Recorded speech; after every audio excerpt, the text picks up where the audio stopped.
en Tegucigalpa y otros que estaban en otras regiones del país, empezamos a hacer convocatorias por las intenciones continuistas de Juan Orlando Hernández, porque entendíamos que el tipo se quería quedar en el poder, entendíamos que estaba transformando el Estado hondureño hacia una cleptocracia y entendíamos que como juventud teníamos que hacer algo. Cuando nosotros convocamos, al principio no salía nadie a las calles, pues posteriormente salieron a la luz algunos cheques del Seguro Social que fueron a dar a las cuentas bancarias del Partido Nacional y de la cuenta que apoyaban a Juan Orlando Hernández, y pues ahí ya sabemos, el resto es historia. Pero hubieron muchos momentos desafiantes en mi vida. Yo creo que dirigir el movimiento Indignados ha sido uno de los retos más grandes que he tenido, y creo que para una mujer muy joven, yo estaba entre 24 y 25 años cuando empezó todo ese proceso, es algo que muchas veces que yo creo personalmente que nadie está preparado, por muchos estudios de ciencias políticas, de sociología, de lo que quiera que una persona tenga en la cabeza, nada lo prepara a uno para varias cosas. Número uno, enfrentar el poder político, económico y del crimen organizado que está detrás de las redes de corrupción en Honduras y detrás de los grandes desfalcos en el país. Enfrentar la gran cantidad de fama que nosotros llegamos a tener, algunos de los voceros del movimiento, en los cuales mucha gente puede perder, simplemente perder la conexión con la tierra, con el piso, y eso pasó desafortunadamente con alguna gente que empezó a sentirse semidioses. Era bien complicado manejarlo porque era extremo. Teníamos entrevistas de CNN, Al Jazeera, BBC, de todos los medios de comunicación que existen en el planeta, nos entrevistaban. Y muchas personas, cuando uno tiene claro sus objetivos, pueden perder la dirección. Afortunadamente fue una lección muy grande en mi vida de cómo mantener mi humildad, de cómo mantener el aplomo, incluso que era una joven, una persona muy joven. Hay otro factor que marcó mucho también para mí, y fue el conflicto interno de poder. No podemos desconocer que Honduras es uno de los países más conservadores y machistas que existen, no solo en la región, sino también en América Latina y en el mundo.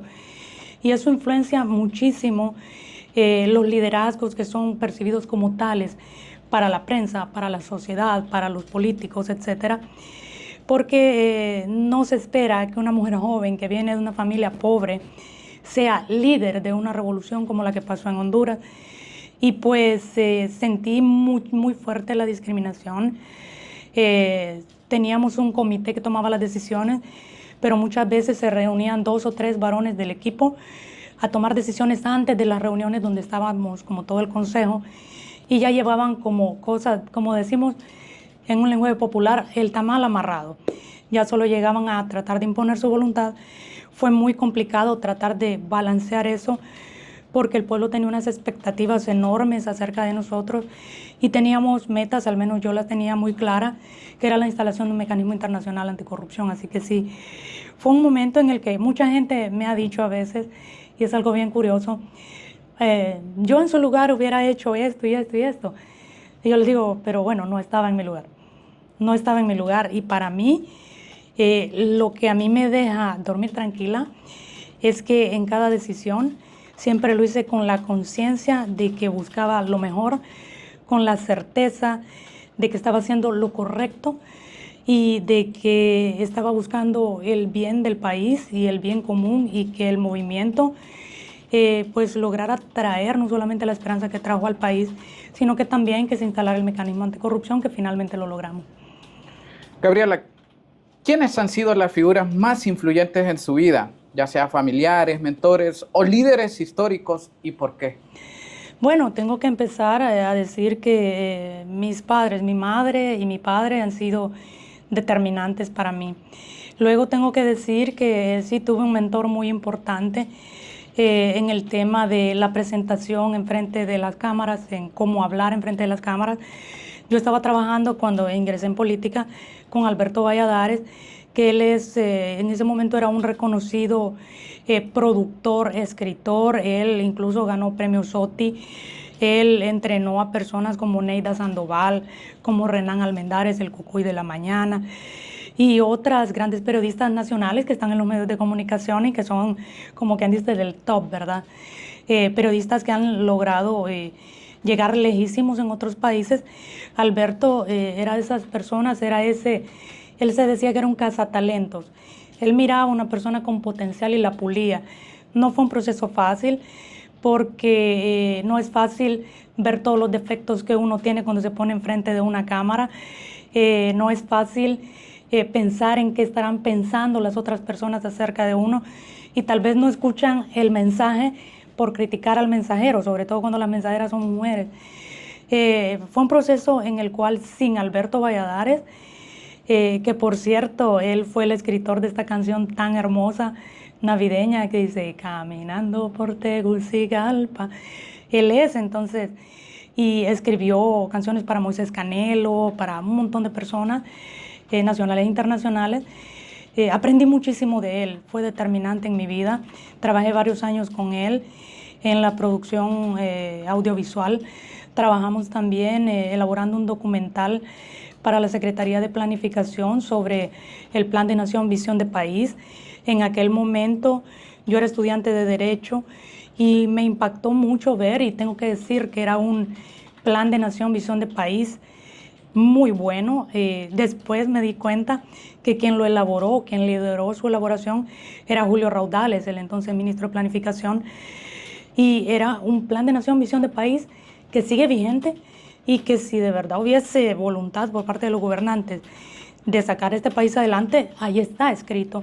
Solo es de que le contacten al doctor Raudales. Entonces, estuvimos trabajando en eso y me marcó mucho porque tenía que leer todo el texto para luego explicarlo, ¿verdad? Como presentadora de un documental.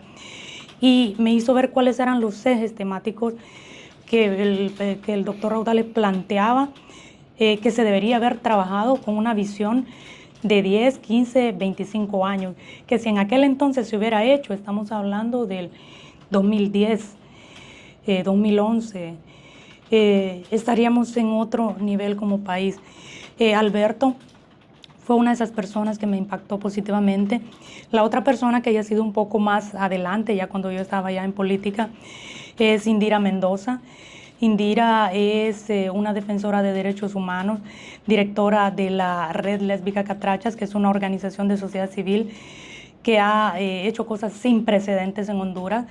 Ella me ha impactado mucho, y por supuesto mi pareja, la persona con la que yo estoy casada y con quien compartimos muchísimas cosas sobre la visión política, sobre los cimientos de la organización que hemos creado. Y que me ha hecho, ¿qué le digo?, ser mejor persona y replantearme las estrategias de lucha sin olvidar los objetivos. En un día típico, ¿cómo equilibra su rol como activista con su vida familiar o personal? ¿Hay algún ritual que le ayude a desconectar? Fíjese que desde hace algún tiempo he estado levantándome temprano para hacer ejercicio.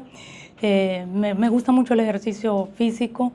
Tuve una pausa muy grande en mi vida porque tuve una cirugía muy grande por mi proceso de cáncer de tiroides que estoy ya superando, en el cual me sacó no solamente de la vida pública y me obligó a tener un perfil más bajo, pero no me obligó a salir de lo que amo hacer, y es crear cosas para Honduras. Para proponer, para mejorar, para adaptar, para que el país, pues, para que no digan que nadie lo hizo. Pero el ejercicio me ayuda un poquito, no es como que hago mucho, pero trato de hacer de manera constante cada día. Eso me da una carga extra de energía. Pasar momentos con mi familia, tener por lo menos un día libre a la semana en el cual nos desconectamos de la tecnología y solo disfrutamos en familia de un día sencillo, o darnos una escapadita a la playa a veces. Nos encanta Omoa, por ejemplo, o pasar un fin de semana en el lago de Yohoa. Ese tipo de cosas me hacen reconectar con la naturaleza. Yo creo que caminar, a veces nos gusta mucho hacer caminatas también. La conexión con la naturaleza nos hace entender como que todo lo que existe está conectado de una manera en la que a veces los seres humanos olvidamos que todas nuestras acciones tienen repercusiones en el presente y en el futuro, no solamente nuestra, sino de futuras generaciones, de los animales, del medio ambiente. Entonces, esos momentos de contacto con la naturaleza son también bastante útiles para alimentar mi inspiración, para alimentar mi alma, para aclarar y desintoxicar mi mente. Es así que alguna cosita que yo creo que bueno, que a todas las personas les gustan.